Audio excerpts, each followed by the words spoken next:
En los oscuros pasillos de la historia, a menudo encontramos relatos que desafían nuestra comprensión y nos obligan a cuestionar la ética y la moralidad de aquellos que ocuparon roles prominentes en tiempos tumultuosos.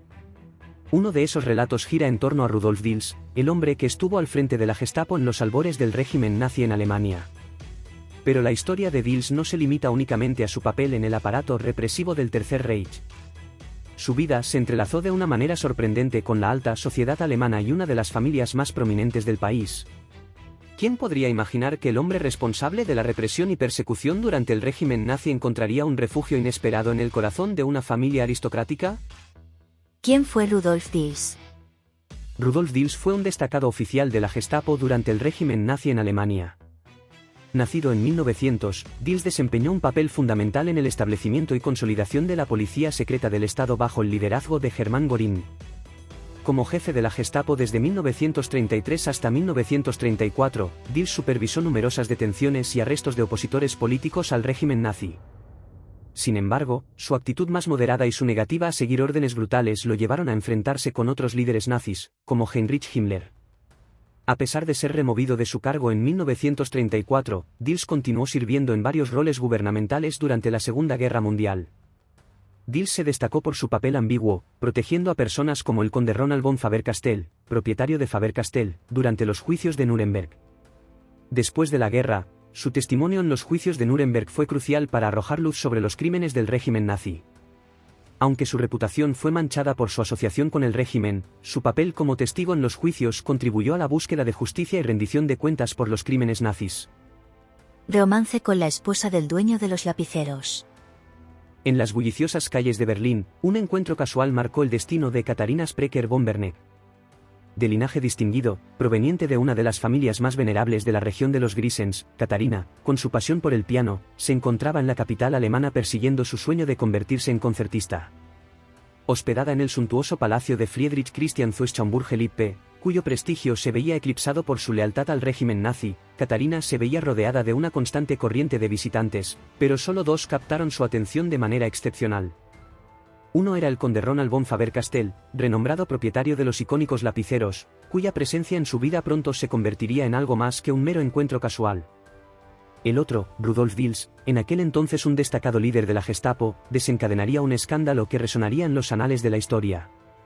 En la tranquila residencia de testigos de los juicios de Nuremberg, donde Katharina residía con su esposo cercano, este intrigante triángulo amoroso tomaría forma, desafiando las convenciones y sacudiendo los cimientos de una época marcada por el conflicto y la confusión.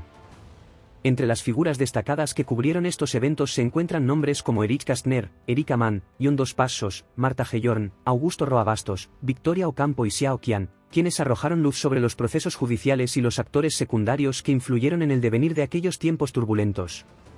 El relato se centra en el caso de la condesa de Faber-Castell, cuya historia matrimonial con el conde Ronald von Faber-Castell se entrelaza con los acontecimientos históricos.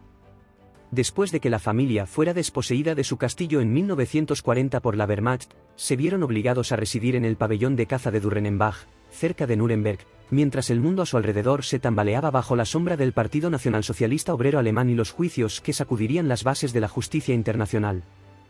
Aunque estuvo involucrado en la persecución de judíos y emitió órdenes para detener a opositores políticos como Karl von Ossietzky, Rudolf Diels recibió una suerte de salvoconducto, escribe V. Neumar. Continúa narrando que el 19 de abril de 1945, las vanguardias del Séptimo Ejército de Estados Unidos se dirigieron a Stein desde Ansbeck. Al llegar, encontraron el lugar prácticamente intacto, con solo algunas ventanas dañadas por la onda expansiva de una bomba aérea.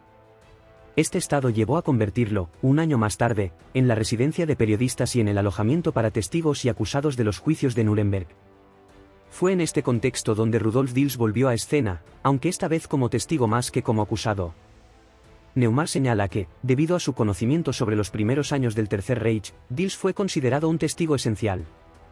Tras ser trasladado a Nuremberg por los británicos a fines de octubre de 1945, fue entregado a la Fiscalía estadounidense, donde permaneció casi 2 años. Durante esos 2 años, Rudolf Diels, quien había sido un enemigo implacable de Heinrich Himmler y había sido despedido de su cargo como jefe de la Gestapo bajo acusaciones de traición, se movió por Nuremberg más como un hombre libre que como un prisionero, gracias a la ayuda de algunos amigos. Aunque ocupaba solo una habitación al lado del fotógrafo de Adolf Hitler, Heinrich Hoffmann, según relata el autor, convirtió ese lugar, donde cohabitaban tanto perpetradores como víctimas del régimen nazi, en su refugio amoroso.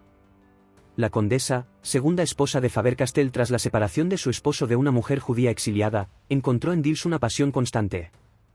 Ella deambulaba por allí constantemente. Se han transmitido algunos detalles picantes del romance, como el enfrentamiento furioso del conde Ronald con su rival en la casa para testigos, o como Dils hizo enviar secretamente el vestido de su amante de vuelta a Durrenenbach, donde vivían los condes en ese entonces, para que el engañado esposo no se enterara de nada, relata el escrito, que admite que la relación amorosa entre ambos era un secreto a voces.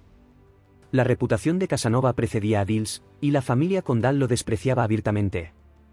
Incluso se le atribuyó la paternidad del hijo menor de la condesa Catarina, un escándalo que llegó a los informes del servicio secreto estadounidense. A pesar de las habladurías, Dils mantuvo una relación con la condesa Nina, de la familia suiza von Sprecher, vinculada con la reorganización del ejército suizo después de la Primera Guerra Mundial. Se le acusó de ser bisexual y tener múltiples amantes, aunque estas afirmaciones resultaron infundadas. A pesar de la controversia, la relación entre ambos persistió hasta la muerte de Dils. Él dejó Nuremberg en 1947 y ella lo ayudó a publicar su Apología Lucifer ante portas 2 años más tarde, tras haberse hecho cargo de textos de ideología nazi. Dils continuó trabajando en el gobierno de la posguerra de Baja Sajonia y en el Ministerio del Interior hasta su jubilación en los años 50. Murió en noviembre de 1957, en un accidente de caza. Neumar lo describió en uno de sus obituarios como un hombre cuya presencia recordaba a la de un tigre de Bengala, imposible de ignorar. En los pasillos en sombras de la historia, se entretejen relatos que desafían nuestra comprensión, obligándonos a reflexionar sobre la ética y la moralidad de aquellos que ocuparon roles prominentes en épocas tumultuosas. Rudolf Dils, el hombre que lideró la Gestapo en los albores del régimen nazi, es uno de esos personajes intrigantes. Su vida se entrelaza con la alta sociedad alemana y una de las familias más destacadas del país, en un vínculo que desafía las convenciones de la época. Pero la historia de Dils no se limita a su papel en la represión nazi. Su trayectoria se ve marcada por un romance clandestino con la condesa Catarina von Faber-Castell, un escándalo que sacudió los cimientos de una sociedad marcada por la guerra y la confusión. A través de los relatos del erudito Uwe Neumar, se revelan los entresijos de este triángulo amoroso en medio de los juicios de Nuremberg y los turbulentos años de posguerra. En el tumulto de la historia, estos personajes despiertan preguntas sobre la naturaleza humana, la moralidad y el perdón. Sus vidas, marcadas por el amor, la traición y la redención, nos recuerdan la complejidad de la experiencia humana y la capacidad del individuo para enfrentar su pasado y forjar un futuro más justo y compasivo. Esperamos que esta inmersión en esta historia haya sido una experiencia fascinante y esclarecedora para todos ustedes. Si desean seguir explorando los misterios y las intrigas de otros momentos históricos, les animamos a mantenerse conectados con nuestro canal y a suscribirse para no perderse futuros episodios. Te dejo un vídeo sobre Jaroslav Hunka, el último nazi vivo en la actualidad. Agradecemos sinceramente su compañía en este viaje y les recordamos que, a través de la comprensión y la reflexión, podemos forjar un futuro en el que la humanidad elija el camino de la verdad y la sabiduría sobre la oscuridad y el secreto.